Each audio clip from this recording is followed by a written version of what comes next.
instructing the police to kill the Chinese nationals na nasa isang Davao Penal Colony noong 2016. Sabi niya, ba't ko sila sasabihan ng job well done? Hindi ko makalala yang si Padilla. Nag-inat din ang mga patutsada ni na FPRRD at dating Senador Laila de Lima nang mabungkal uli ang kanilang history, particularly sa investigasyon ni then CHR Chairperson de Lima sa Davao Death Squad that garnered international controversy, which is why finokus ni de Lima ang CHR para imbestigahan ang Davao Death Squad.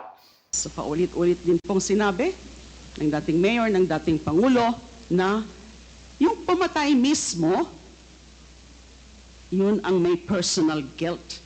Totoo. Yung gunman, yung hitman, yung assassin, siya mismo ang pumatay. Siyempre, personal guilt na yan. Pero wag nating kalimutan yung sinabi po kanina ni Honorable Congresswoman Luistro. If there is such a thing or a principle ng personal guilt, meron din yung principle of conspiracy or theory. Yung dating Pangulo, dating Mayor, siya ang malinaw na principal by inducement because he ordered, he solicited, he induced yung mga pagpatay. Kanina po, napansin nyo, hindi nga niya po masabi yung pangalan ko. Ayaw niya pong kilalanin kung sino yung dating Commission on Human Rights Chairperson.